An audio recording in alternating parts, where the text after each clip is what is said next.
gesture of cooperation by supporting the participants and officials in a positive manner. Vanity, racial and ethnic comments, or other intimidating actions directed at officials, student athletes, coaches, or team representatives will not be tolerated and are grounds for the site of competition. And now, folks, we ask everyone please rise and move your hats as we honor America with the playing of our national anthem.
Here are the starting lineups for today's game.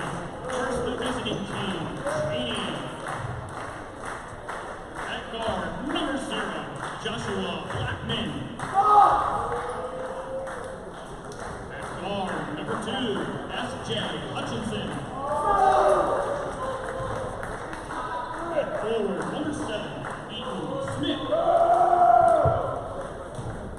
At guard, number 12, Amari Curtis. And in forward, number 24, D'Angelo Blake. And coaches, Travis Scott. And now, ladies and gentlemen, give it up for your Central Penn Knights! And for number 0, Richard High! Also in guard, number 4, Dahsan King! At center, number 12, Dahsan King!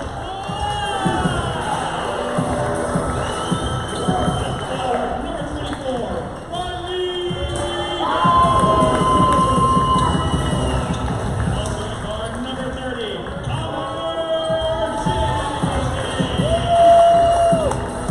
And their coach of your Central Penn Knights is Ed Alston.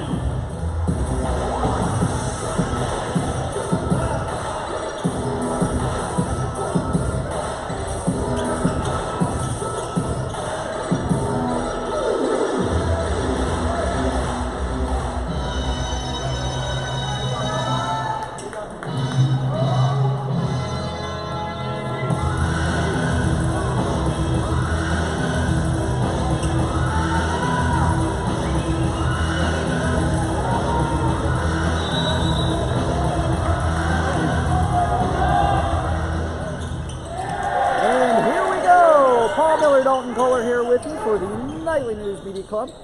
We are here in the second game of our doubleheader to see our Central Penn Knights men's basketball team take on Cheyney. All of these names should sound familiar to the fans of the Nightly News and Central Penn basketball as Connor Jenkins returns to the fold. He played with us a couple of seasons back. Of course, Riley Young, Dahsan King, Richard Harley, and Janelle Loud have all played with the Knights in the past. And Cheyney gets on the board first. Ethan Smith with the basket. It's 2-0. Yeah, and I think a lot of familiarity here. Unlike the women's team, a lot of familiarity with this men's team. Let's see what kind of start they get out to. And it's nice to have Loud back this season. Did not play last season, but he is the size that we sorely missed last year. Harley, the ball fake, and Jenkins in the corner for three. Tell you what, a raucous crowd here at East Penn Middle School. And already what I'm seeing from number 30, Connor Jenkins, I think he's going to be the Darius Wallace replacement, providing the three-ball offense. And Harley with the steal. And we're setting Jenkins up for another, but he passed on the shot. It remains Knights ball. Knights here early, picking up the pace a lot. It already seems like they're obviously shooting only 2 3-pointers to start, but liking what I'm seeing early. Really interesting. I'm actually surprised from Coach Kenton Austin, Assistant Athletic Director, that Khalil Dukes and Harrison Jr., both regular starters last season, are coming off the bench here as Young puts up a three-ball. And I think that's just going to provide a little bit of depth coming off the bench. Obviously with them having a lot of starting experience and obviously them being very much so focal points of the team last year, that's going to provide a lot of depth and a lot of opportunities at Kenton to bring people off the bench and be productive. And what defense here by Young. Oh my God. They're going to call a block there. I'm surprised. He basically took out half the team. Number 24, D'Angelo Lake. And I don't know, do you remember him from last season? Because I do. I do remember him a lot. He was very much so a presence down there in the paint already drawing the foul. I mean, Connor Jenkins put himself in great position there to get the charge call, but I mean, it's just not going to get, but yeah, D'Angelo Lake, they're going to have to find an answer for him down there. I recall last year he was a monster on the glass, and so last year we just didn't have anybody to match up with Lake's size. This year we do. It's going to be a very interesting matchup between Lake and Loud. The two L's going at it all night long to see what they can do. Well, Riley Young's going to have to contribute. Cameron Wilson is another returning Knight off of the bench who plays center. So I think we know that Lake is a key. And here we go with Dahsan King holds on to it. The full court press didn't quite work. But the steal there from Hutchinson. And another steal right back from Harley. Talk about the pace early here. Absolutely. I love that play there by Riley Young to get a hand on it. Let Harley come away with that steal. Jenkins from downtown, no good. Just rattled out, but a nice shot there from Connor Jenkins, finding some space for another open look at a three.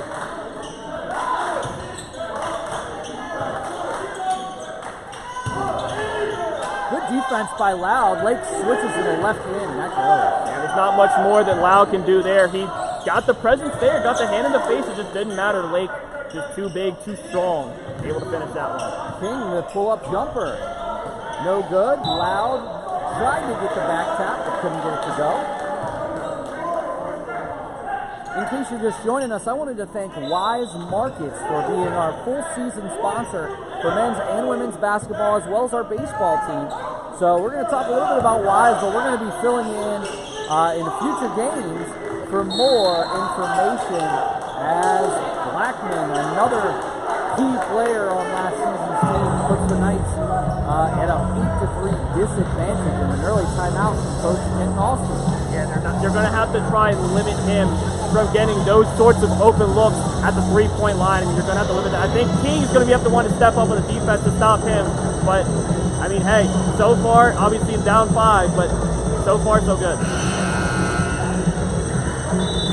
As I mentioned, I just love the pace that the Knights are playing with. Almost maybe a little too quick, because there was a couple of ill-advised passes there. Yeah, I mean, obviously, again, it is good to get the pace going, make Cheyney kind of play on their heels a little bit, but you also don't want to rush shots. You don't want to rush passes. You kind of, at some point, you got to pick and choose when you want to pick it up or slow it back down and try and develop some plays. And we see quickly Loud subbed out for Wilson. Curious to see what it would look like with both of those two on the floor. Another full court press. Yeah, it was just going to be really tough for Donnell Loud. He would have to get in perfect positioning to try and box out Lake for rebounds. But it seems like Wilson's going to have no problem with that. 2 point-blank shots for Wilson. Can't get it to go. but I like his ability to just be able to back down into the paint and get open looks like that. And that's going to be absolutely massive on the offensive side, especially matching up with Lake. Blackman from downtown, no good. And Dahsan King, who was big on the glass last year. We're going to call a foul on Blackman, and that's a guy you want to get into foul trouble. Him and Lake both. You want to see them get into foul trouble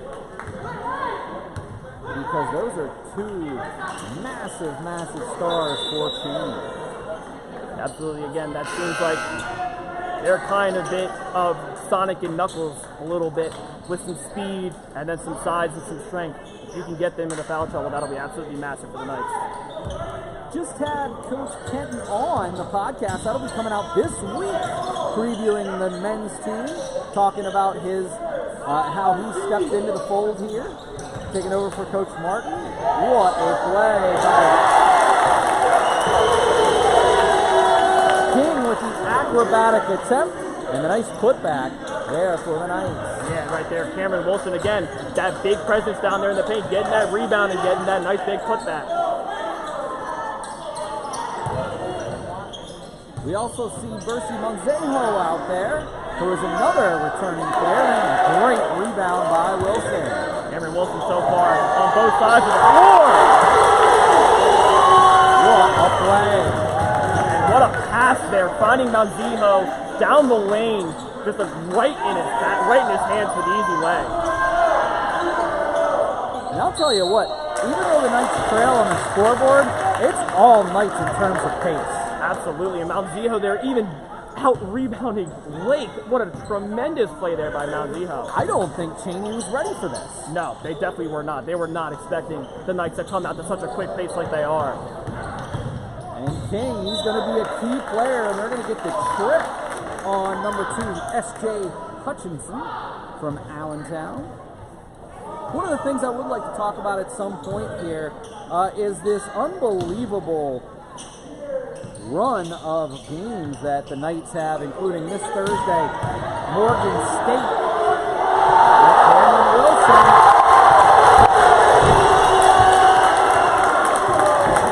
Maybe one of the largest pops I've ever heard. I tell you what, off to a great start. I'm loving what I'm seeing out of 32 Cameron Wilson. He is dominating in the paint right now. Well, Coach Alston almost tripped somebody over there on the sideline. Hey, I love the energy. I love the emphatic nature of Kenton over there. He knows what's going on. He knows that Cheyney right now, they're even though they're only down by 1, this is a punch in the mouth. Kenton Alston has got this Central Penn Knights team coming out quick and fast. So the Knights will take on, as Lake goes to the free throw line, Morgan State, NCAA Division I team this Thursday. Next Tuesday at McDaniel, NCAA D3. They'll be back here next Thursday night, and then they're going to go to American, Coppin State, Valley Forge, and West Virginia Wesleyan until they return on December 5th. You want to talk about a murderer's row of a schedule? Coach Kenton Alston talked about the thought process of that on the podcast. That will come out on Tuesday as Monzejo drives to the rim and can't come up with a bucket. I mean, if you can test your mettle against Division I talent and show what you got, it's going to make some of these other teams in our conference seem like cupcakes. Not to be facetious, but you get what I'm saying. Oh, facetious. We're 5 minutes in and we're already busting out the vocab word. As the Lake comes up empty, Wilson with the rebound. King tried to get too special with it, but what a play by Harley. And King, but Harley is slow to get up. Wilson behind the back.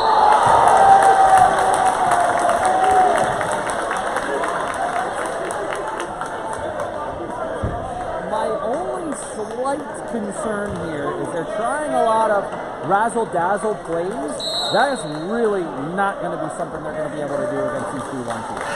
No, definitely not. I mean, you're going to have to be able to match up. And honestly, right now, I think it's just the pace that is overwhelming Cheyney right now. But when you play these Division I opponents, they're going to be bigger, stronger, faster, more coordinated than you.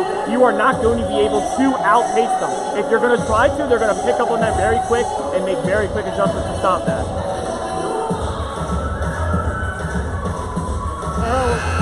Early 30-second timeout, and I'll tell you, Coach Kenton, I'm glad I got him on before this game because he's not going to have a voice tomorrow. I can tell you that right now. No, definitely not. I mean, again, very early into this matchup, but Coach Kenton also has got this Knights team playing with a fire and an intensity that I have not seen in what honestly since my freshman year here. This is absolutely phenomenal what I'm seeing right now.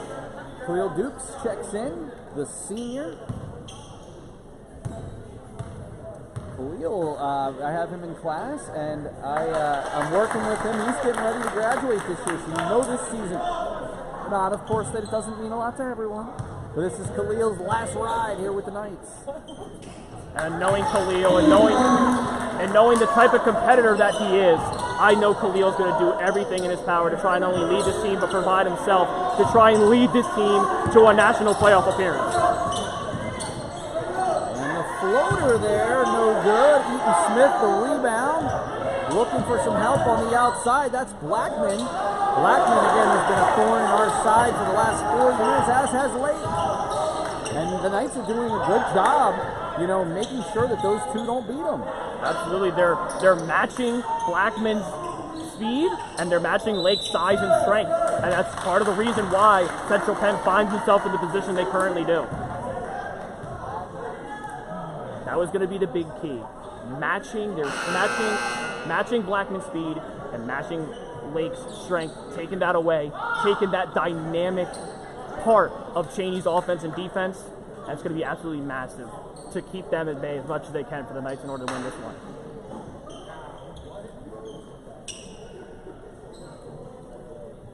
$13:34 left in the first half. Remember, men's 2 20-minute halves, whereas the ladies are 4 10-minute quarters. There's a one slight difference here. 11-10, Knights hanging on to a lead.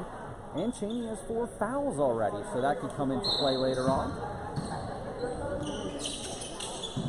Harley the inbound to Duke.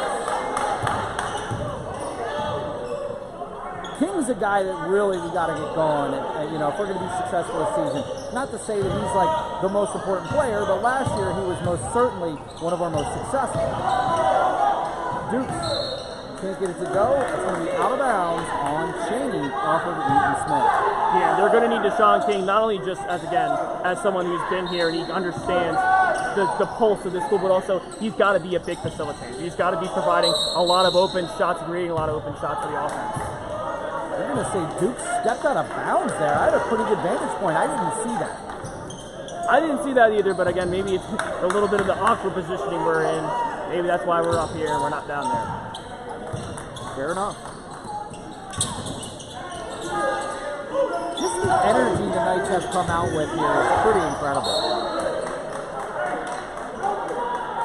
Yeah, something that I'm interested to see with that, yes, I do really much so appreciate the energy they're coming out with, but in the past, what we have seen with Central Penn is they have gotten out to incredible starts, matching up with their teams a lot, but in the second half, they kind of just seem like they lose all momentum, they lose all fight energy. I want to see if Kenton can make this team play a full 40 minutes of basketball, and if they can play the full 40 minutes of basketball at the level they're playing now, it's going to be hard for a lot of teams to match up with them all year long. 100%, very well put.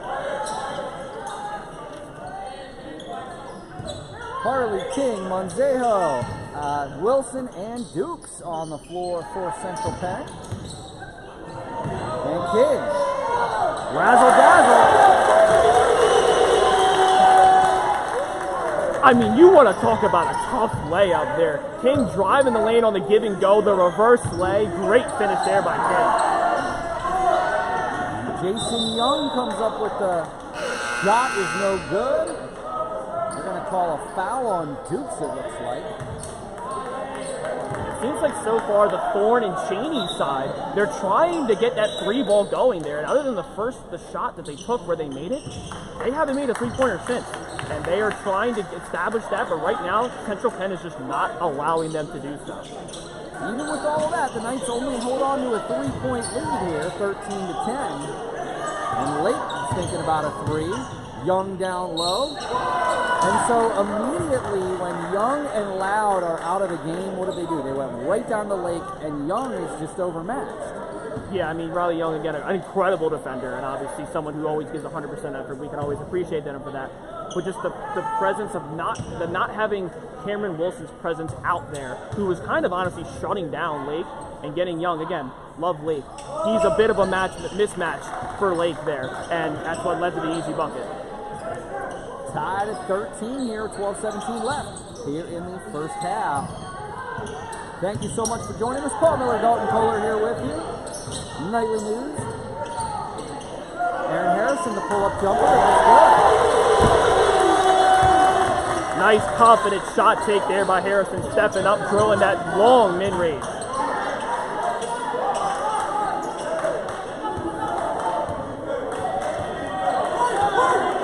Curtis with the ball here, takes Harley off the dribble, and a poor shot. Harley the rebound. He's got to get it up to Dukes, and he was looking for, I think he was looking for him to stop. I don't know if Harrison thought he was going to put up an alley-oop or what. Yeah, again, I think that might have been a little bit of miscommunication there, or Harrison just being in poor positioning.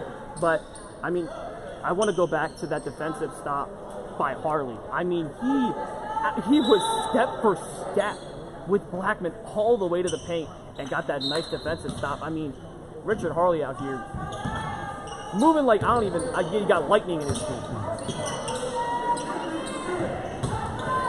Blackman rejected by Young. Frazier, number 20, late the pull-up jumper, and you know what? You'll give him that shot 100 times out of 100. Absolutely. I'd way rather him take a mid-range like that than him drive down in the paint. And Harley to Monzejo. Takes on the whole team. And almost comes up with his own rebound. I think Monzejo got him in the eye. And I'll tell you, he felt immediately bad about it. Yeah, that's just incidental. Not much Monzejo. He was just trying to go for the ball. It's obviously incidental. I'm hoping that Jason Young is all right. Looks like he is being subbed out of this game for now. Yeah, you hate that, and that's why, you know, it was a fashion statement for Kareem, but there's a reason why some of these guys wear glasses, the goggles, because it protects you from getting poked in the eye, and that's one of the more painful injuries. Of course, not one of the more serious ones, although it can be. If you've ever had any eye problems, you know that can be very serious, but it's just so painful if you take a finger to the eye. No, yeah, it's just something that could always happen too, especially with the level of play that it's being played at. Just something like that can happen. It is unfortunate, but hopefully he'll be all right. Frazier takes it to the rack. Looks like he's fouled by Harrison. This is a tight game early, about halfway through the first half. Knights lead by 2, 15-13. And obviously, I don't want to say that Cheyney was not expecting this, because obviously Cheyney's a very well-coached team, obviously led by Tyron Young, who did actually play for, the Delaware, Blue Jackets with the NBA G League for the Sixers. So obviously, this is a very well-coached team, and obviously, they're never really going to be caught off guard by a team ever. But I will say, Central Penn is definitely giving Cheyney a lot of looks that I don't think they might have been ready for. Somehow Cheyney's come up with that ball. And that was one Central Penn wants back, because that was a live ball right in the middle of two Knights. Yeah, I'm going to be honest here. I'm not quite entirely sure what happened. I don't know if there's miscommunication or what. Nadir Wood with the bucket there. That gives Cheyney the 1-point lead. Yeah, it's a nice play there. Using his height, shoot over two defenders there, makes a short jumper.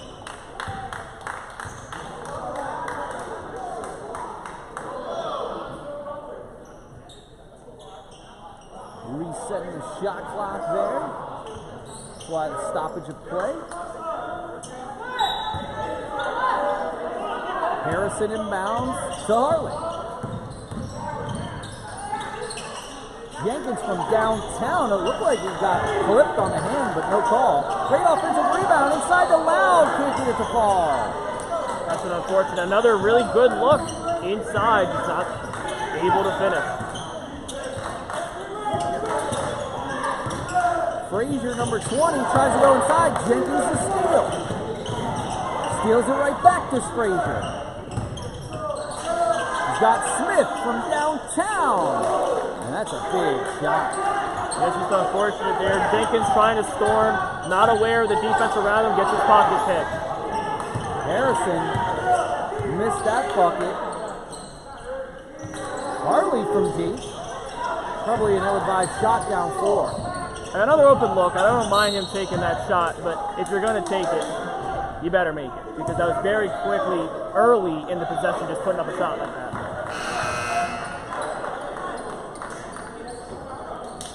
.932 left here in the first half. Knights trail 19-15, but gosh, impressive first half of the first half.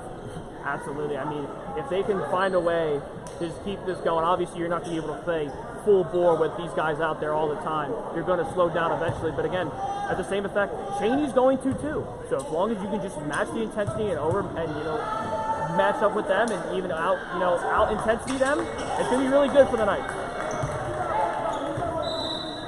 Hutchinson gets the foul on the first. Knights do already have 7 fouls, so already in a 1-and-1 situation. That could come back to haunt the Knights here as the rest of this first half rolls down. Yeah, obviously you don't want to fall into the bonus because it makes your defense then play a little bit lax, a little bit off. You start to give that other team some open looks that you normally wouldn't have if you weren't in foul trouble. Really good ball movement. Maybe an ill-advised pass there by Harley, but they got away with it. Jenkins from outside. He's got to hit that, but Young cleans up the mess. Even though I know he was going for the 3, that one worked just as well as the pass to Riley Young. Do you give him an assist there? Sure, why not? Didn't hit the rim, might as well. King pushes. The pull-up jumper and goes. Huge sequence there, getting those 2 buckets and getting the Knights back to within 2. With 8:55 left, 21-19. Yeah, any way you can just keep putting points on the board, keep putting pressure on the other team. Frazier with a beautiful shot. Yeah, they're just finding ways to get down to the paint. Central Penn not doing a great job with help defense.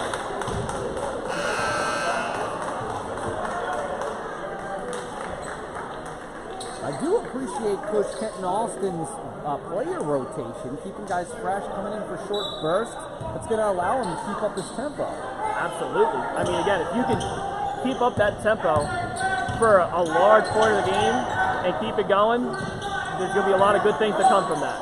Young from downtown can't get it to fall.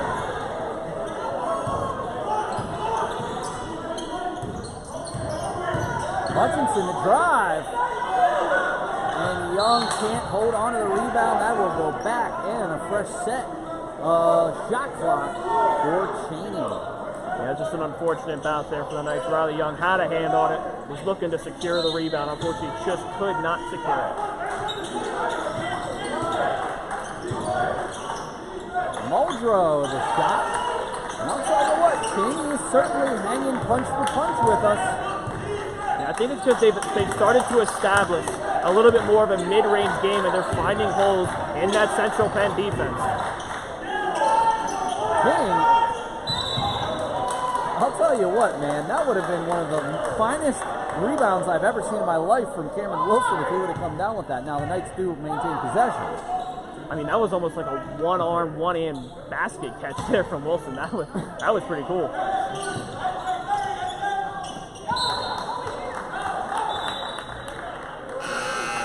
Still Knights ball. Down by 6. Yeah, and I think Harley wanted Jenkins to come down into the corner for that inbound instead of at the wing like he was.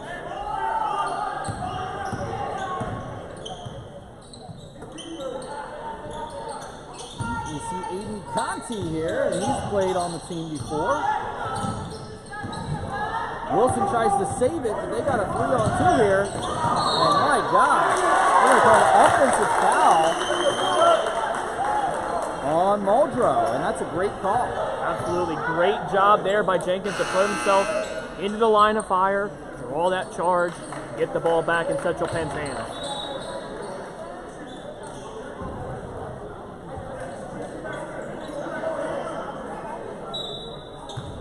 See Lake's back in. All of that with Lake on the bench, which is unfortunate.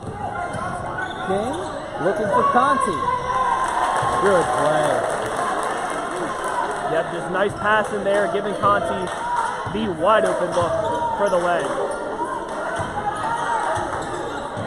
Lake trying to drive. Wilson's matching him every step of the way.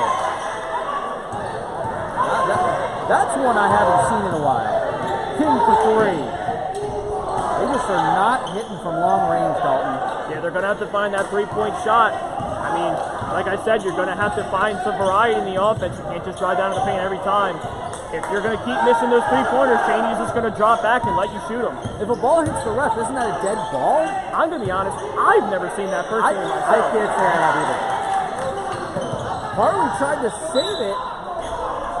Wow. I'll tell you what, that would have been an incredible play from Young. Yeah, obviously it's not, because it clearly hit the ref and there was no stoppage in play. Now, fortunately, the Knights were able to hang on to that possession, but my gosh, that was like a fast break for us, if not for hitting the ref. Yeah, I mean, again, I can't say I've ever seen that, but that almost created a breakaway, as you mentioned. And it's just unfortunately the Knights couldn't capitalize. But I'm gonna be honest, I don't know what the. I guess it is just if it stays in play, it's a live ball. That's I guess the same thing as if you're in baseball and it hits off an umpire. I guess it's the same thing. That's not something you see a whole lot of. No, definitely not. And not only just because it's you have to hit it so specific spot, but I mean umpires aren't really wanting to get hit with 100-mile-an-hour line drives right at them. No. So here is Gabe Kearney from Carlisle, Pennsylvania, my hometown.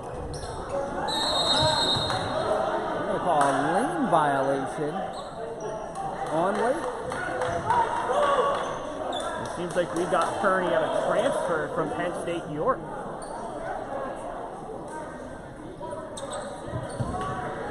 Look to see what he can provide for this Central Penn team. 27-21, 6:44 left. Harley, Conti, King in the backcourt. Kearney and Kearney and Jenkins in the front court. And King, I'll tell you, has looked electric, but just been off on the shot. Now he will go to the line to shoot two. Yeah, obviously he would have liked for that to fall, but anytime you can draw a foul like that, which Dahsan King does have very much so a knack for, and put yourself in an opportunity to get yourself some 2 free points, you'll take that every time and twice on Sunday. Remember, you can always go to centralpennknights.com, keep up with the live stats for our games while you're watching the live stream.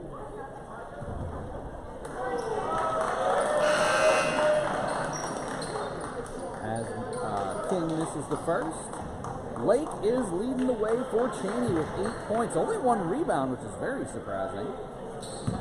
Number 1, Young has 2 fouls, something to keep in mind. For the Knights, King has 6. Make it 7.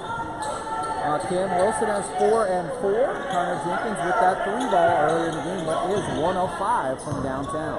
And in terms of the team comparison, rebounding pretty similar, turnovers pretty similar. The big difference in this one, Central Penn shooting 1 of 10 from the 3-point line. They are going to have to figure that out. Kearney was just overmatched there against Lake.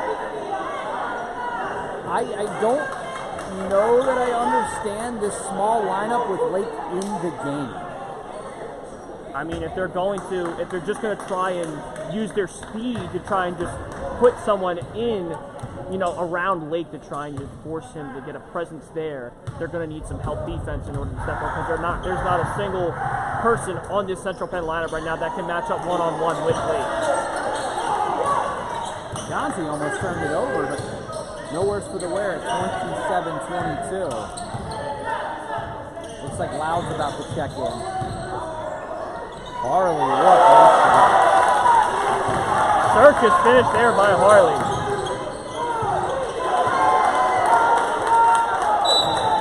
We're going to say that's a tip. That's going to remain Cheyney ball. I was almost certain we were going to get a backcourt violation, but again, can't really see from all the way up there. Russ saw something we didn't, and it'll remain Cheyney ball.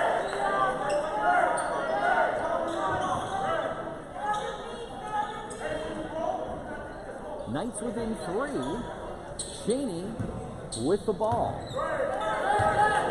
Number 2, Hutchinson. Number number 12, Curtis. 24 late. Curtis with the jumper. And Dano Loud the rebound. There you go again. Central Penn not allowing Cheyney to get any second chance looks. Jenkins hasn't been able to hit, but he's firing. He made that first one, but ever since then he's gone kind of cold from beyond the line. King comes up with a loose ball. He's looking for Loud, and Loud wasn't looking for the ball back. He was in a really tough spot, in fairness. He was trying to get under the basket. Yeah, and he just got a little bit tied up there. King kind of threw it a little behind him. I think Loud maybe not exactly sure where he was or where King was with the ball. Some miscommunication leads to the turnover. Down to about 5 minutes here in an unbelievably exciting first half in downtown Blackman. Loud really had a shot at that, but they're going to give it to Cheyney. I don't know. That's a tough one. Yeah, that could go either way. Obviously, I saw Donna Loud have both hands on it, unfortunately unable to secure it. I did also see Lake getting a fingertip on it. It could have gone either way. Unfortunately, Cheyney remains possessive.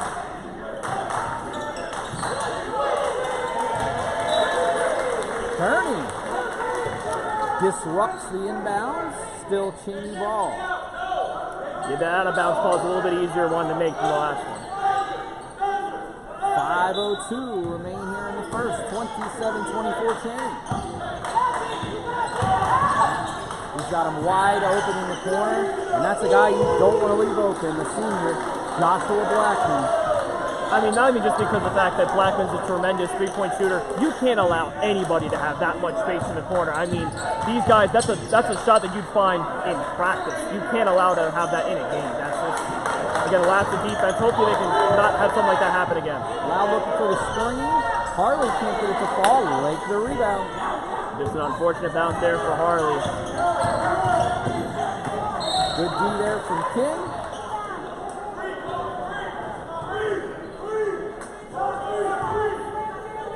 .24 here.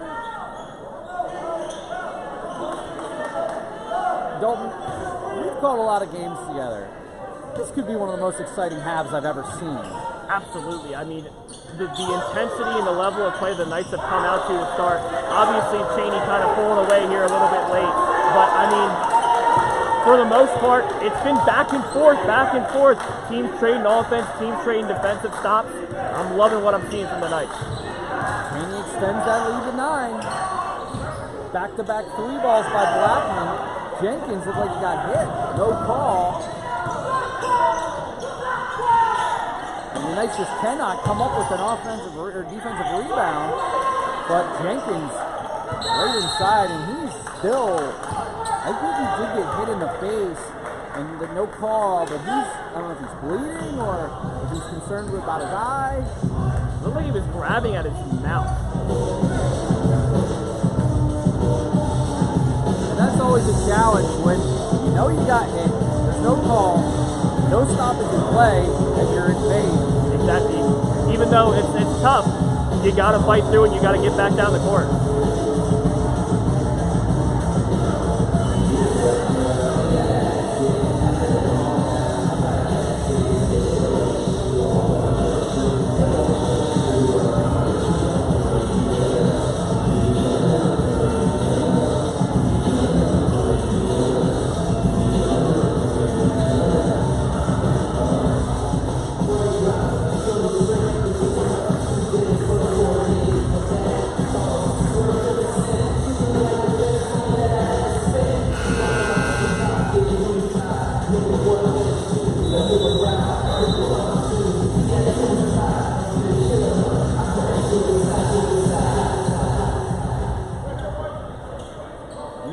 Trail by 9 with 3:49 left, and I'll tell you, they got to keep this one close. They don't want to let, to your earlier point, they always start off really strong. Now, I know this is a new team, and they maybe fade a little bit, so let's keep this energy up. Try to make some buckets here, and they're going to go with the press. And I think the Knights, what they need to do is they need to slow it down a little bit. I think the last couple possessions, they've been trying to push, they've been trying to, force some shots. It's not really going their way. And there's Loud with his first bucket. So you just took it like that. Even though that wasn't a super slow possession, you slowed it down a little bit. You waited for someone to get in an open lane, create some space, get a nice open look for a shot, and the finish there by Loud. Blackman is looking for that three ball, pulls up, and he's just on fire. That's the thing, when you start to have a team pull away from you, you kind of feel like you have to pick up the pace and start forcing up shots, but that's not always the best thing to do. Exhibit A.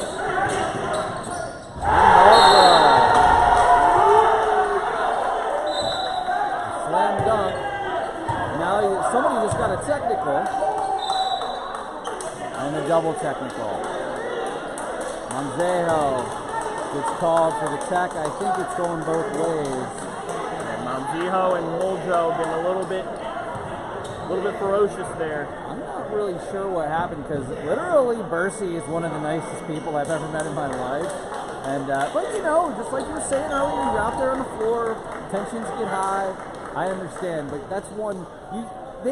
They called the tech on Cheyney first, and then Bursey continued to go. If he would have just pulled away and stopped, even Loud tried to step in and pull him off. Even Loud's down there on the floor right now telling him, look, man, you got to calm down. We had an opportunity for a tech, and now they're going to go to the free throw line. Yeah, it's just unfortunate because obviously, again, like I mentioned earlier, it's just a switch that gets flipped when you turn a certain level of intensity down. But sometimes when you're in the game, it's hard to turn that off. And sometimes you kind of need to just rein in and go, hey, look, there was a little bit of contact there. Obviously, he was not even fully intentional, but you just got to keep yourself contained. And obviously, it is a hard thing to do with such a physical sport. You feel like a guy gets a little bit too handsy, feels like a little bit too aggressive. You kind of have no choice but to get back in his face. But to a certain point, you got to calm down a little bit because it will hurt the team in the long run. They pulled both coaches over. I'm assuming it has something to do with the double technical. Is there a double technical? Cheyney's going to the line. We're still trying to figure out what's going on here, folks.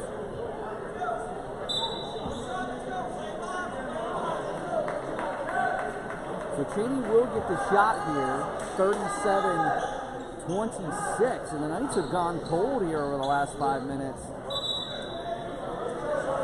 And I'll tell you, the Knights have got to keep this game close with it. Really within, say, 2 possessions going to half.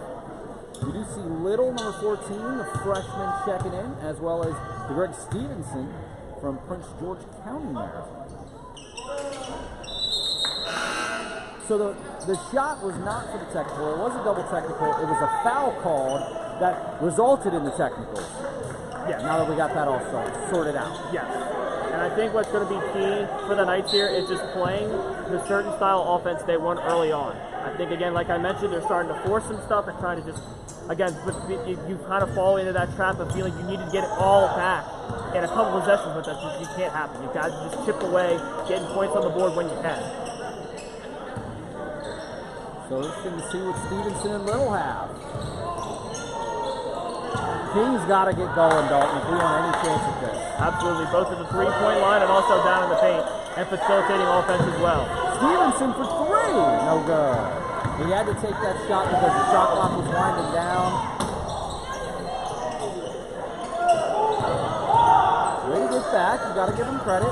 Late trying to drive. And we're going to get the foul on Loud there. I don't mind sending him to the line here. No, I definitely don't. I mean, again, when you have, even though Loud is matching Lake in height, obviously Lake still has a size advantage. So if you can just force him to try and shoot free throws instead of just giving him the 2 free easy points, especially since you do find yourself in foul trouble here. Well, it's a very interesting point. While we have a moment, let's check out where we are with the foul situation.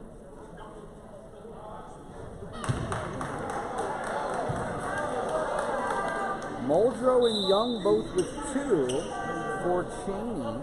Connor Jenkins with 2. Manzejo with 3. So I would imagine we're not going to see him for the rest of the half. Scoring-wise, King does have 7, but he's 2 of 8 from the floor. Cameron Wilson 4 and 4. We haven't seen Wilson for a little while. Yeah, I think Cameron Wilson was almost kind of like the D'Angelo Lake kryptonite there. He was the matchup, and you just haven't really seen it in a little bit. And I'm certainly hoping Coach Kenton noticed that. and we'll go back to that rotation in the second half. But just this particular group, and that was part of the issue that we kind of saw a little bit last year. Part of the beginning of the season is learning what groups work well together, and you don't really know that right now. Again, it's early in the season. You gotta find those rotations. Obviously, it's going to be a little bit before they do, but as long as they do end up finding those rotations, finding those substitutions that work, it's going to be huge for Alston to make some late game adjustments. Well, Dalton, it's now 14, and it could get ugly here in a hurry. Frazier inside and rejected by Loud. King, the pull-up jumper, can't get it to go. Frazier up ahead. And a timeout would really be helpful here. Yeah, I mean, Cheyney just has all the momentum right now. I mean, it's almost like Central Penn defense is like a turnstile, just letting Cheyney drive right down to the basket and getting free lays. Well, it started with the back-to-back threes by Blackman. Another turnover. And he blew the layup, but can't come up with the rebound. King had it in his hand. Blackman, the rebound.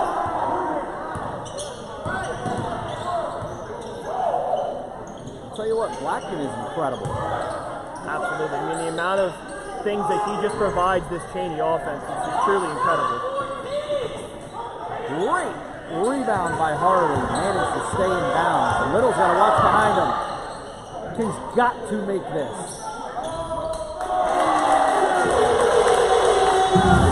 Big shot, but it was needed. Yeah, gets that one to rattle in. You can see he was kind of thinking about that three-pointer a little bit. I'm glad it was able to fall. And again, you leave Blackman wide open coming right back. He didn't make it, but still.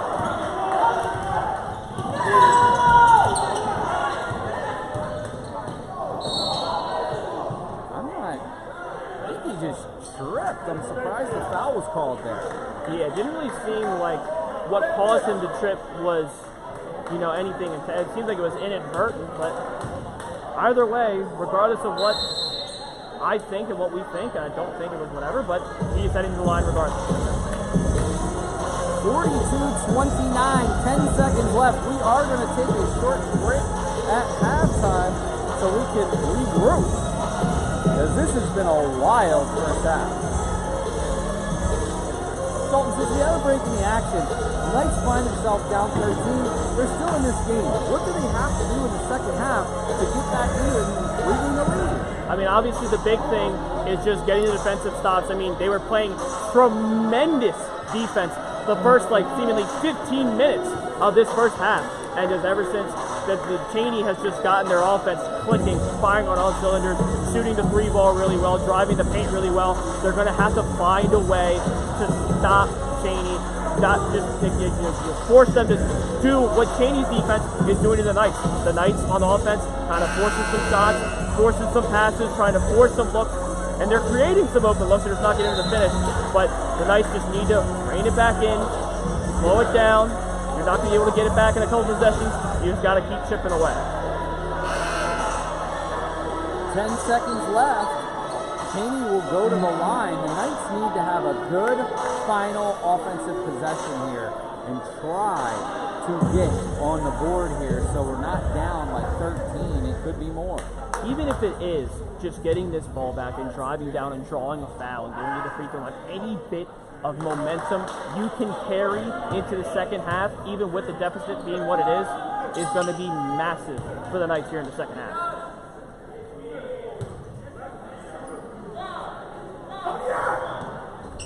Does hit them both, and it's a 15-point deficit as well as the Knights have played. They've got to get on the board here. Dukes has a three-ball passes. Callahan for three. He needed that big time. And that's no good. Callahan had a look. My gosh. It's time to catch our breath, Dalton. I mean, yeah, that was a lot of quick action going on. I think the biggest thing for me coming out of the second half, we need to see the Knights spread the ball more on the offensive side. I mean, 2 for 4 from the three-point line is just not going to get it done.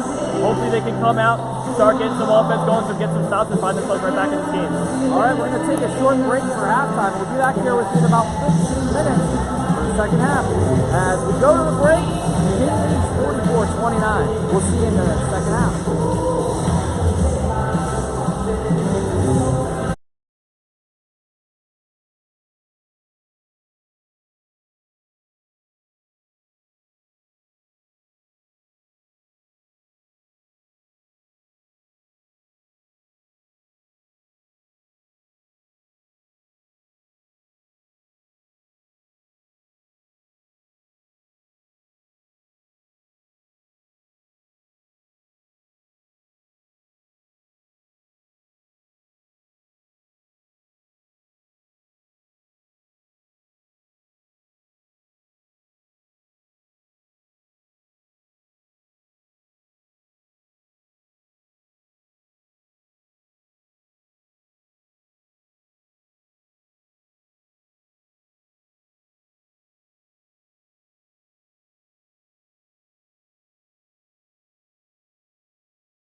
over there, buddy.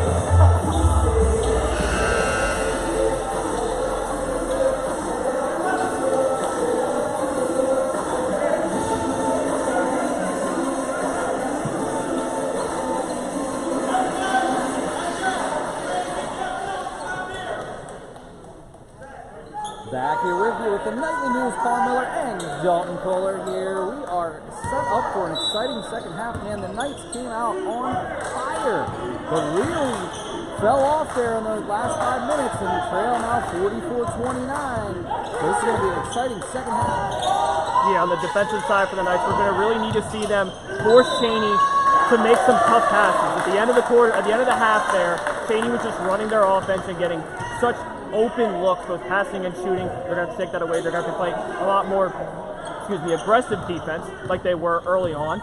Get a hand in the face. Just play some tough defense on the offensive side. They need to run their offense. Forcing too many bad shots. They just need to slow down the pace, get that offense going, and we can find ourselves right back in this game. Seems like that's what they're doing right here, to your point. And King inside, another up and under. That's what you want to see. You want to see the offense slow down and start getting your meaningful passes and getting your plays running with about 10 seconds left on the shot clock. Great hit. It's going to remain Cheyney ball. Of course, you can always go to CentralPennKnights.com for the live stats on all of our games. Blackman leads the way with Cheyney for 13 points, 3 for 6 from downtown. It was those back-to-back possessions of Blackman's threes that really shifted the tide in the first half. Dahsan King on 4 of 11 shooting with 12 points. Cameron Wilson second with 4 and 4. Pitch ball.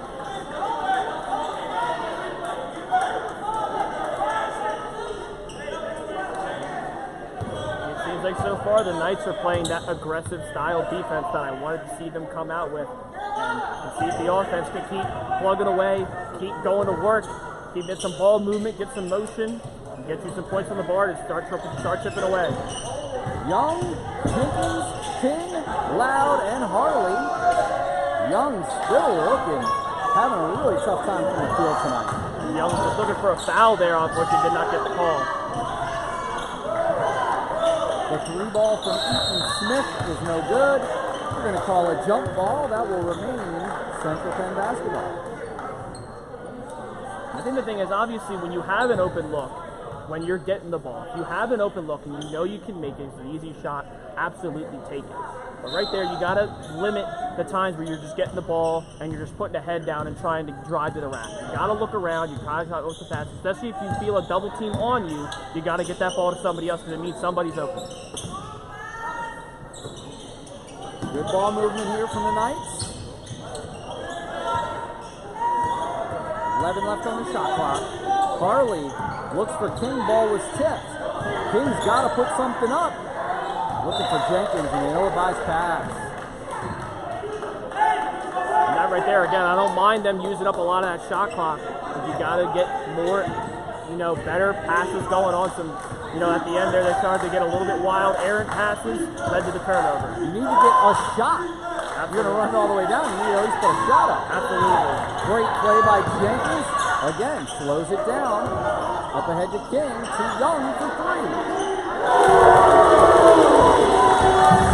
That's what the Knights need now to bring it within 10. Absolutely. Establish that 3-point shot. They were 2 for 14 in the first half. If you can spread the floor like that, that'll be absolutely massive for this Central Penn offense. Curtis, the drive. That'll go.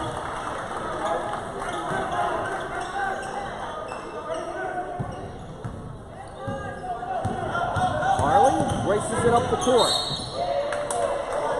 Reach in from Blackman. Not really a ton of foul trouble. Monzejo does have 3. So we'll have to keep an eye on him as we go.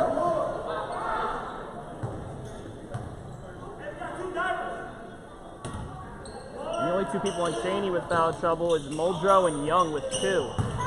Blackman also has 2. After that, and Young with another bucket.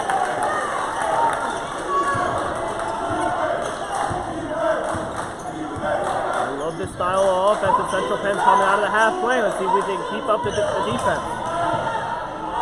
Lake inside. There's not a whole lot you can do with that. No, it's just a mismatch there. Lake just getting inside leverage there on Loud and just driving in for the easy layup. Harley stumbles, keeps the ball in bounds. Blackman did step out of bounds there, and that's what the call was. Yeah, unfortunately, that turnover didn't cause too many points against the Knights, but you know, Harley just a little bit too quick there on his feet. Obviously, like I mentioned earlier, he's an incredibly fast player, especially with the ball, but sometimes you get a little bit too quick, start to lose your balance, and create turnovers like that. And I think that's a very valid point in an errant pass from King. Young does get back. Young not pleased with that foul call. That looked like good defense to me, but wrong place, wrong time. Yeah, to me, that one seems a little bit of a, I'll say a soft penalty. It looked like Young didn't really get too much contact. Kind of looked like he just put his hands up trying to, you know, get a hand in Lake's face. Unfortunately, gets called for the foul.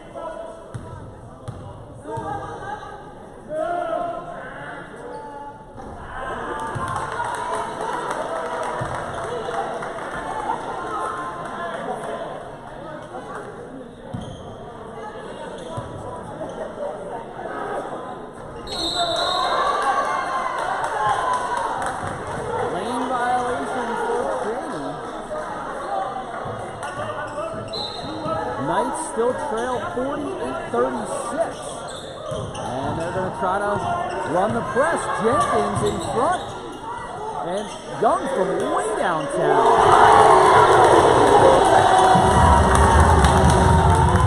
Young trying to fire this home crowd up with another big 3. Riley Young is putting his team on his back here in the second half. The Knights are within 3 possession. This is absolutely what I wanted to see. Creating open shots and finishing. And the turnover.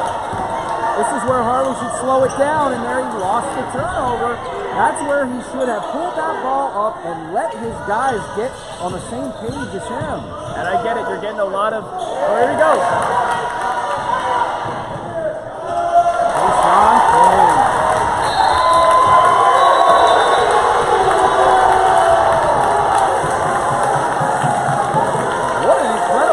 From the Knights.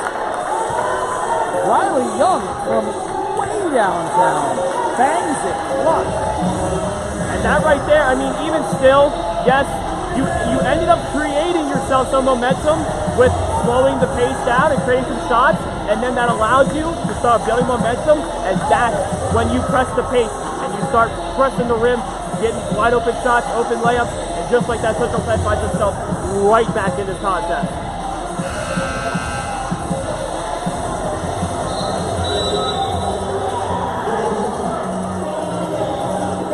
With Weis to go online, Weis Markets will do the shopping for you.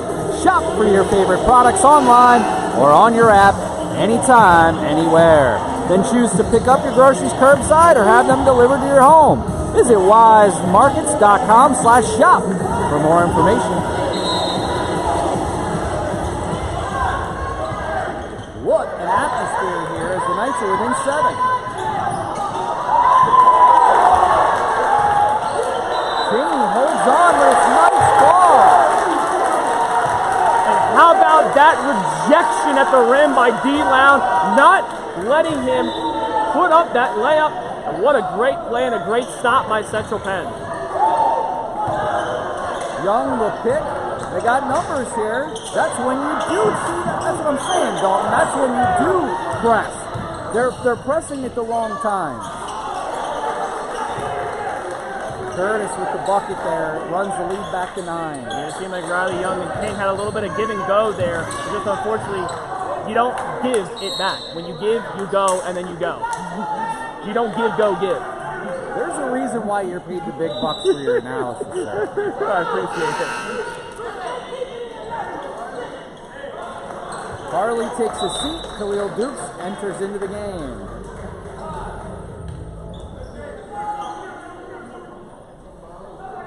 We're also seeing Carson, the freshman from District Heights, Maryland, check in for Cheyney. Looking for Jenkins underneath the bucket. Gonna go to the line, but that would have been a nice 3-point play. Absolutely, but again, even though it might have seemed like that was a forced shot, I think it's because he realized that there was a defender draped on him. He realized all you need to do is just put up a shot and he can draw a foul. If it falls, fantastic. You got a chance for a 3-point play. But I think he is very happy with the 2 free throws he's about to get. And maybe this gets Jenkins going after, to your earlier point, after he hits his first 3-point shot, and he misses that one. After he missed that, or made that first 3-point shot, he has been coming up empty from beyond the arc. So we need to get Connor Jenkins going. Yeah, and again, I mean, it just seems like a little bit of like a confidence thing in his shot. There's had a couple times where he's had an open look at a 3, and it's just been way short. And that's just him not being confident in the shot. If he can just get back to letting that thing fly, you'll start seeing some balls to fall. Curtis holds on to it. 18 on the shot. Knights trail 50-42. Inside the lane. Loud with some incredible defense. And Dukes had the rebound but gave it up. Right back to Blackman, who puts it on. And I can't say enough how great of a defensive possession that was for D. Loud. Getting that big up on Lake. Unfortunately, just couldn't get a handle on that loose ball. King, the pull-up jumper, no good. But the offensive rebound, oh! Jenkins and Dukes almost collided, gave up the ball, and now they're going to get a foul on Dukes. This is just a poor possession back and forth for Dukes. Yeah, I mean, you gotta, obviously I know you're playing aggressive, you want to go for the ball anytime you can, but you gotta realize there between Jenkins and Dukes, that same team, you gotta let one of them get it. That miscommunication might cost the Knights here for some momentum. As an aside, this could be one of the most electric atmospheres that I can recall. Certainly opening the season here at home is a big deal for Central Penn. Usually it's sort of backloaded with our conference matchups, but man, this is as great of an atmosphere as you're going to get, and we're being treated to a heck of a contest. No, absolutely. I mean, this is the most live crowd I have seen in my time calling games. Not only saying something. And not only just in person, but also the viewership we're getting on the stream as well. This is, I think, a lot of people in this area know what the Central team is potential to do. They're very excited about this team. And again, Cheyney is a tough team. Absolutely. Take nothing away from how hard these guys are playing on both sides of the ball. Yes, Cheyney has given us some of our toughest battles the past couple of years. And to see the way the Knights are playing them right now is tremendous. We're going to get Curtis with the travel. It's kind of a late call. I was expecting that a little earlier. The Knights, I hate to say, there's still 14 minutes left. This is a must-score possession, if you ask me, downtown. Absolutely. You kind of feel the momentum start to slip, start to go back Cheyney's way. You got to get something going. And D. Loud can't come up. And no dice on the rebound. They got Lake way ahead of the play, cherry picking. And Lake gets the bucket to go. And Lake just all the way down the court. Not really much the Knights on the defense can do there.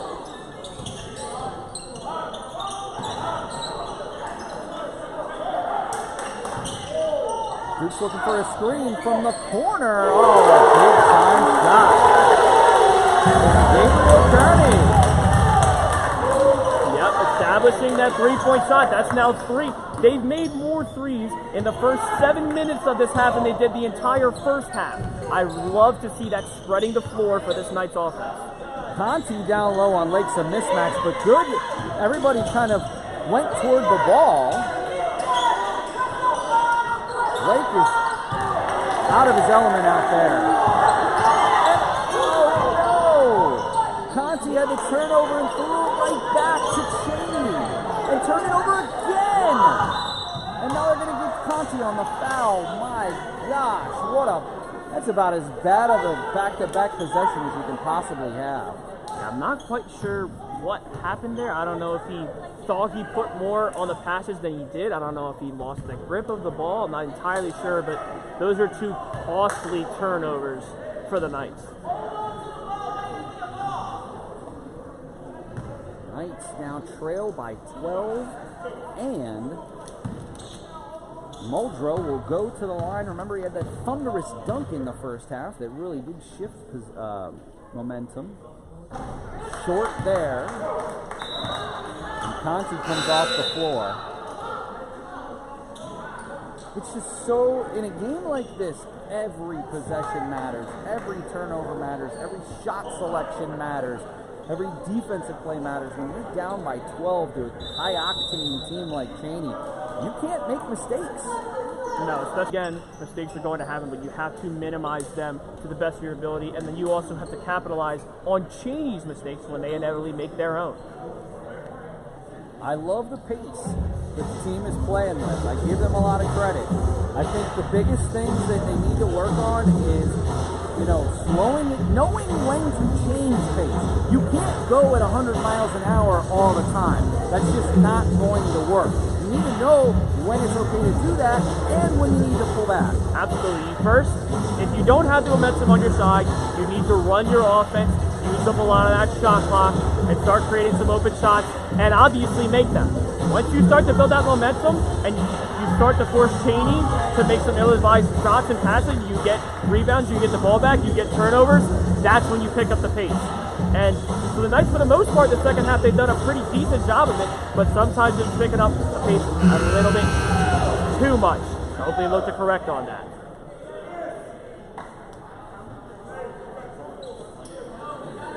Muldrow back at the free throw line with the Knights trailing by 12, 56-44, 12-46 left here in the second half.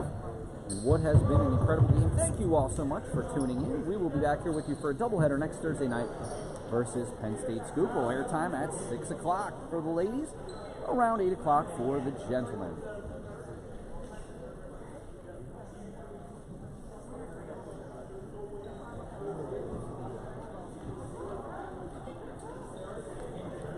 Not entirely sure what the holdup is here. They're talking to the Cheyney coach.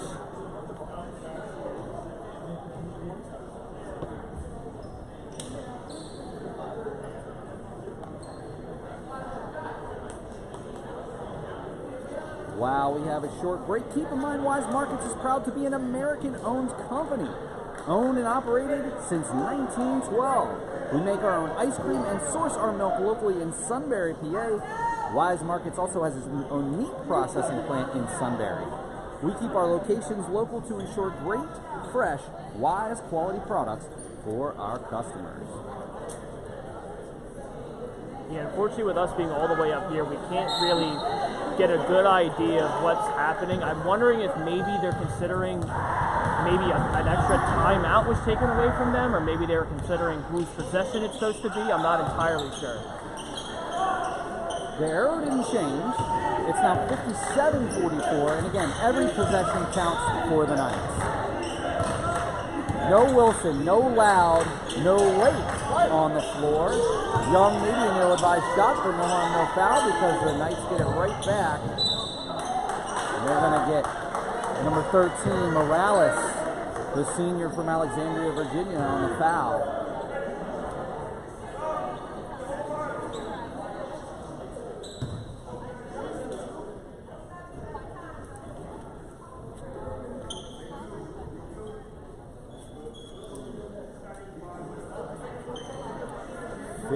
$57-44.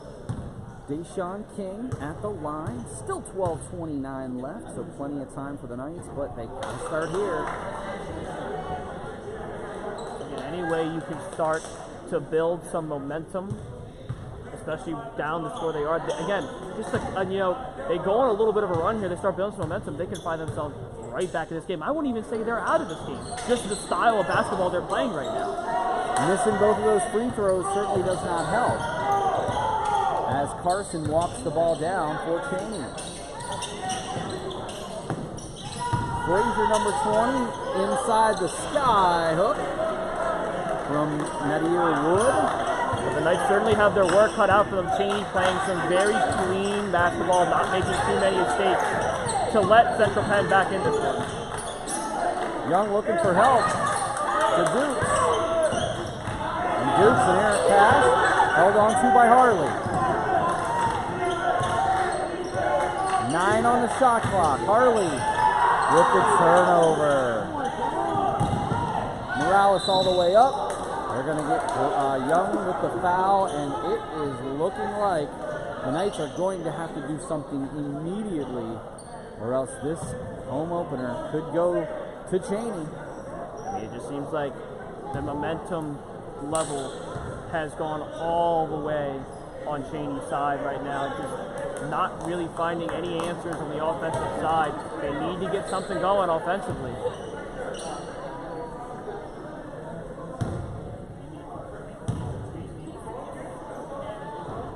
Morales hits the first.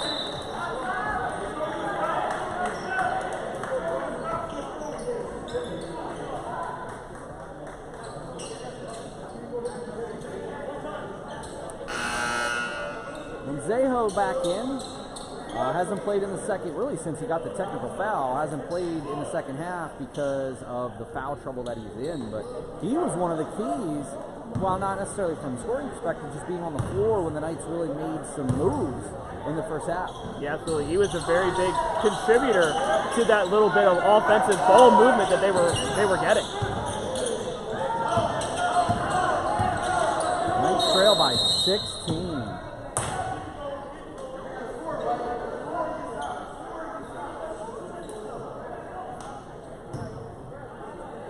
King, Jenkins, Monzejo, Wilson, and Dukes for Central Penn.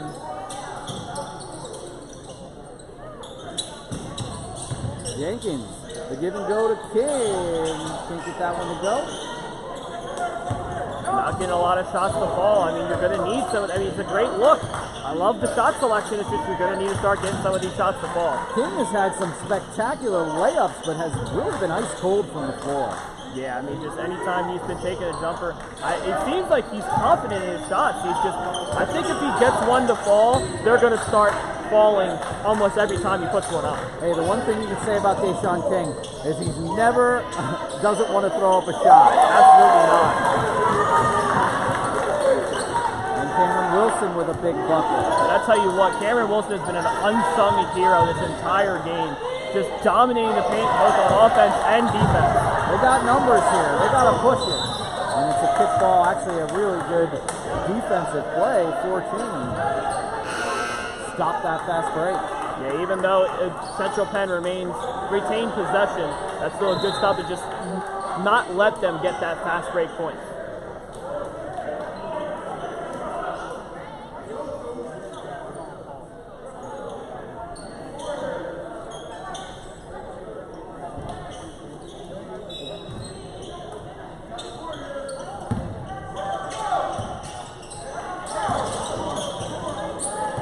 King trying to get it back inside to Wilson. Quickly double team back out to Jenkins.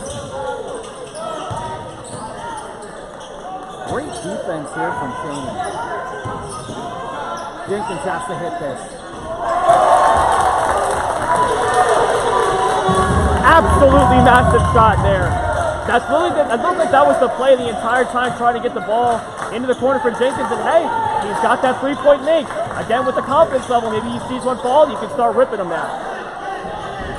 They left Blackman wide open, and they got lucky there. Absolutely. I mean, you just can't afford to let someone like that just get an open look. Just unfortunate that he missed it.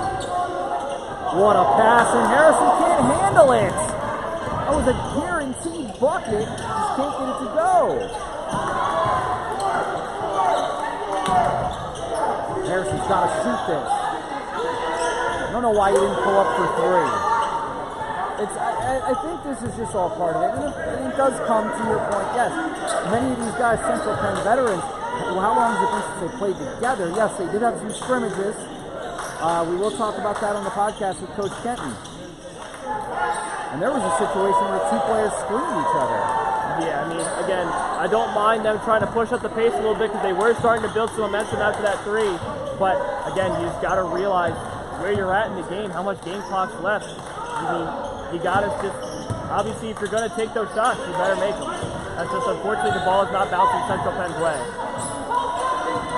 King, the drive. He's going to take the foul, go to the line, down 13. I absolutely love that take there from Dahsan King. Again, like we always say, he is never afraid of contact. He's willing to go down, drive the rack, draws the foul, head to the free throw line for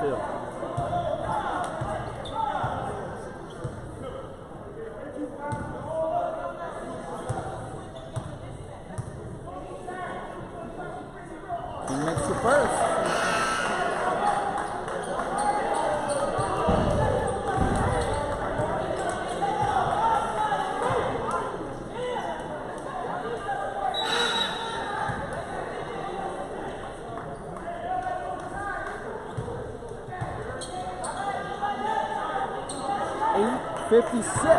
Knights trail by 12. King hits the second. It's an 11-point game. We do start to feel that momentum coming back the Knights' way. Absolutely. Knights need to start going back to playing that aggressive defensive style. It'll get them some stops. From way downtown. And that's a heartbreaker from Wood. You just can't afford to let them have that wide open look like that again. Go back to Dalton, I don't mind them giving him the shot. That was just a heck of a shot. Yeah, I mean, it's kind of give and take. And we got an answer right there. We do. Yeah, I mean, that's a shot I don't mind giving Wood there. I mean, you know, he's 6'8". You know, you don't mind. I mean, big guys typically aren't great three-point shooters. Now, of course, in the NBA, you can look at Wemby and some of the other big guys that can shoot, Jokic, of course. But, you know, at this level, you're giving them that shot 100% of the time. You just happen to hit it. Yeah, absolutely. And again, I think it also just depends on, I mean, where the other, players were for Cheyney. It didn't really seem like there was not much else open. So, I mean, it kind of just depends. And Coach Kenton calls a timeout. And that's a great timeout. You got to try and stop the Cheyney momentum that they have built up here in the past couple minutes.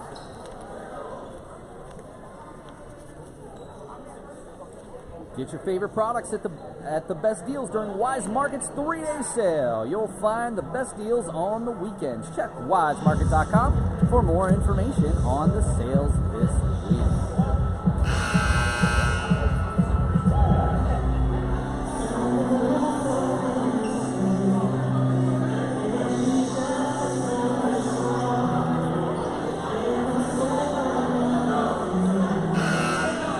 I think a big thing I want to see from the Knights here, the last 8 minutes, 20 seconds left in this one. Right now, Cheyney has scored 18 points off of Knights turnovers with the Knights. They've only scored half that. They need to start capitalizing on mistakes that Cheyney are making, which has been very far and few in between, I will say. But whenever they do, you have to capitalize on it.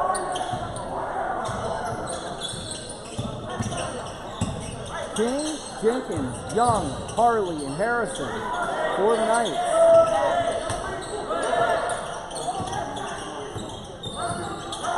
King, the pull-up jumper. I'll tell you what, not the shot I would have told him to take, but man, he buried it. What did I say? All he needs to do is see one go in, and he's going to start being really confident in that shot. The Knights got to get it down to at least 3 possessions here in the next couple of minutes if they want a chance. And there's another bucket from number 12, Amiri Curtis. And that's just an unfortunate bounce there. It didn't really look like it was going to fall in. It hit front rim. It just ended up getting over that front lip and going in. Harley to Harrison.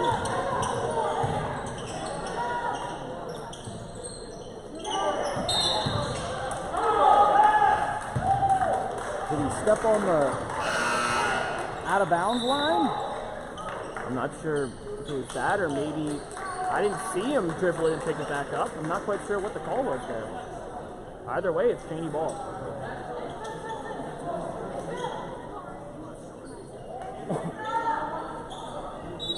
It's a 16-point deficit for the Knights with 7:19 left. If the Knights are going to make a push to get back in this game, it's got to happen now. And to me, it seems like their offense is just on the brink of breaking out. It's just they got to find a way to stop their defense, and that is not the answer. Wood with 2 huge baskets in these last couple of minutes that essentially potentially putting this game out of reach unless the Knights do something in a hurry. And you can't allow someone like him to have such an open look in the paint. Jenkins from downtown can't get it to go. 1 shot, no rebound, and that's another thing that we've seen a lot. Putting up shots, not necessarily bad shots, but non-existent offensive glass for the Knights. Yeah, I mean, it's just that, I don't know if it's maybe bad positioning or just no one down there to get it.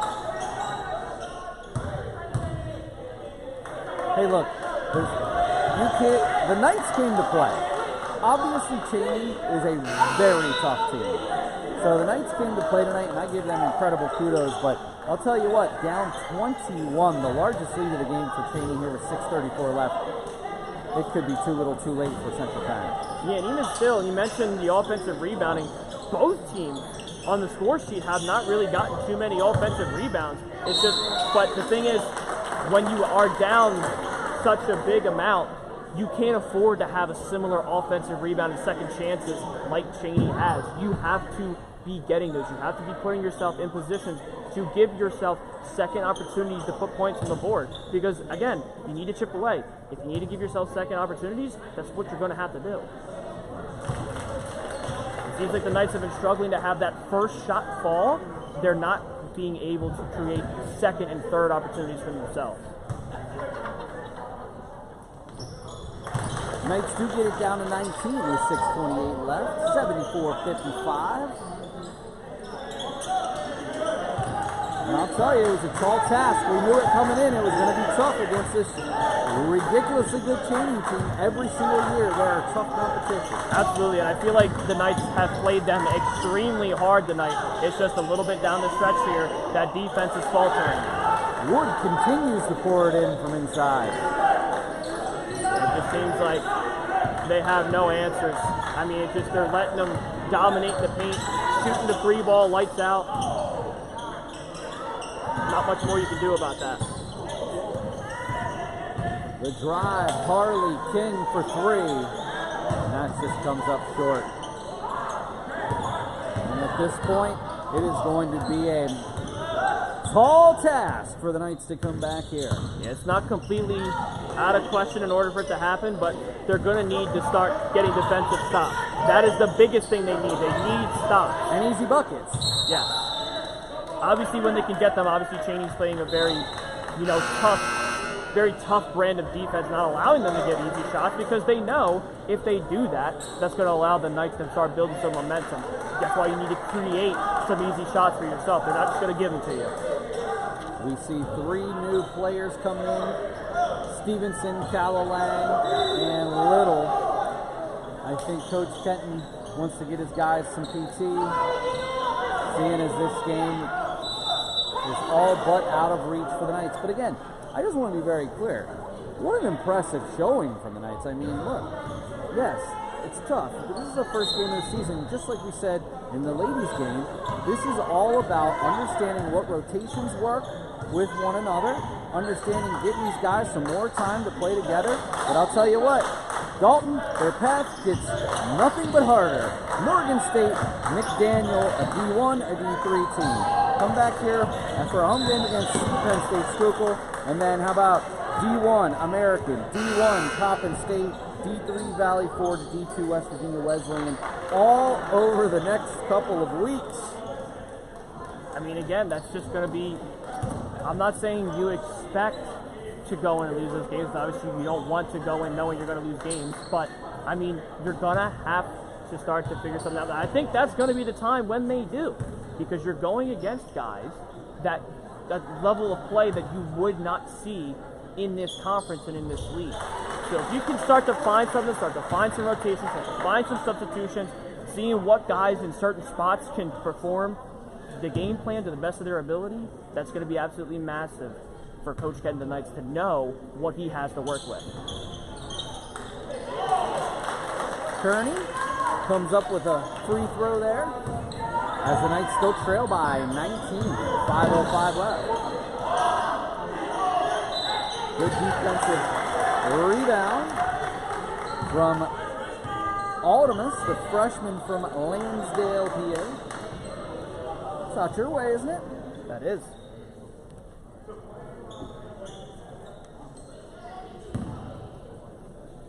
Been to Lansdale. It's a nice little area. Yeah, that's actually where my area where my mom grew up. Oh, okay. Yeah. So I've been there a couple of times with grandparents' house. It's a great little area. Under 5 minutes now, 19-point deficit. And again, crazier things have happened. But getting an offensive rebound after 2 missed free throws. I mean, again, it's just the lack of the presence down in the paint getting rebounds. I mean, it's just, even still, again, the rebounding on the stat sheet reads pretty similar. You can't afford that. You can't afford to have similar stat sheets rebounds-wise. You need to be dominating in that in order if you want to get back in this game. And the Knights just have not done that. Calalang's going to go to the free throw line. And of course, he was on the team last year as well.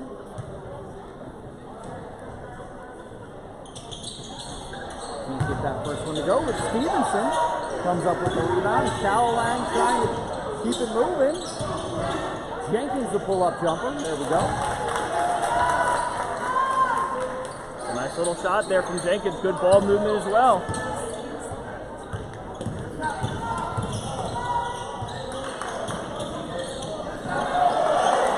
And Jenkins the steal. Looking for some help, but they're going to call travel. Coach Kenton is not happy.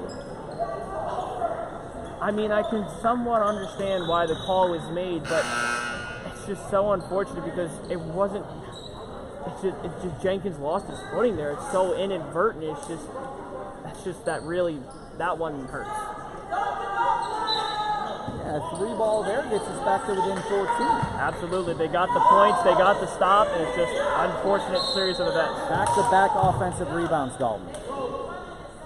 I mean, when you have 3 dudes down there on 1, someone's got to come away with that basketball. At least one of the 2 times. Yeah. That all being said, we're very proud of the Knights. We're looking forward to being here with you all season long. And of course, you can go to CentralPennKnights.com to see the schedule. We do have the November 13th contest, and then we'll be back here for the men on Friday, December 5th, followed by Friday, December 12th.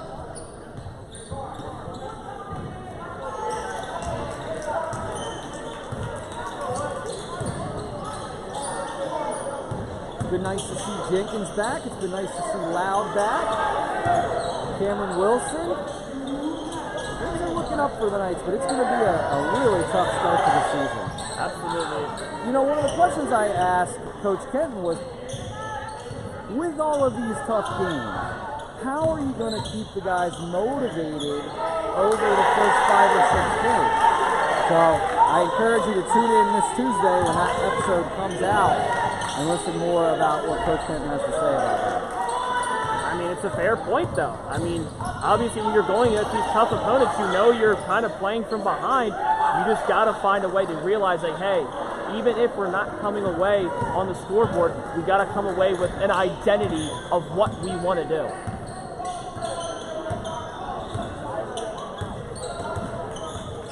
And there's no better way to find out your identity than playing D1 competition. 100%. Down inside the middle, can't get it to go. Stevenson crashes the board but can't come up with this. And again, those are the ones you gotta hit. The floater from Carson is good, and now Cheyney really pulling away here. 84-59, just over 3 minutes left. And again, they've been playing a pretty aggressive Forest Island defense for the most part. It's just they haven't really had any answers defensively. They're just allowing too many, clean drives to the rack and just laying up and getting easy points and getting a lot of fouls as well.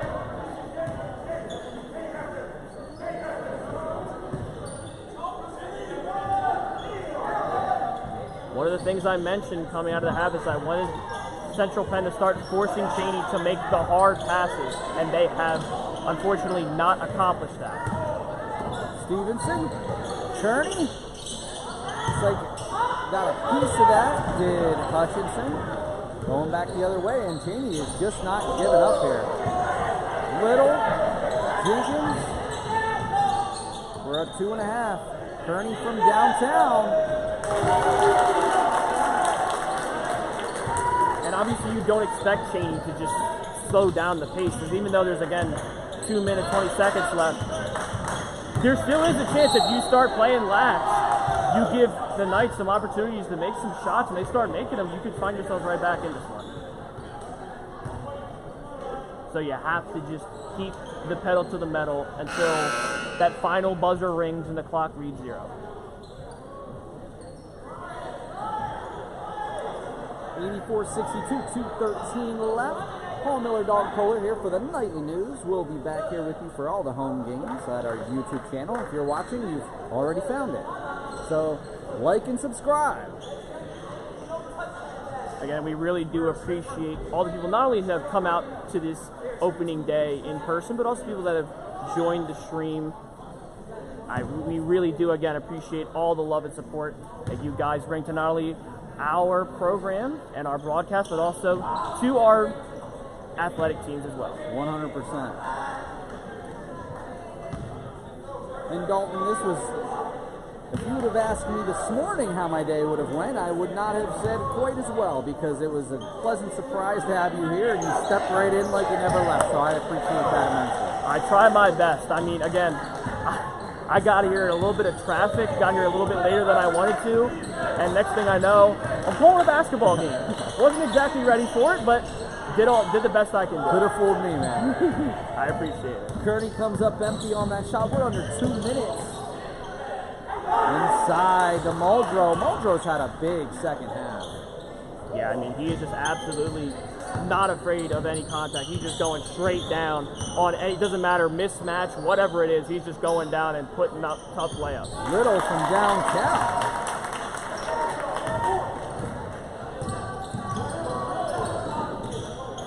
Now we're at about 1 minute 30 seconds. Muldrow again, the reverse layup. Incredible. I mean, he's just been absolutely dominating the Central Penn defense. Well, as we do at each game, win or lose, we give one of our Central Penn Knights the Nightly News Player of the game. It's tough here. Connor Jenkins played well. Riley Young had a nice little run in the second half, but it's got to go to Dahsan King. 18 points, 2 rebounds, 4 assists, and 5 of 8 from the free throw line. Though it is fair to say that there was some big games from a lot of people, including Kearney had a nice showing. Again, Riley Young in the second half got this crowd on its feet. Connor Jenkins played really well in his return.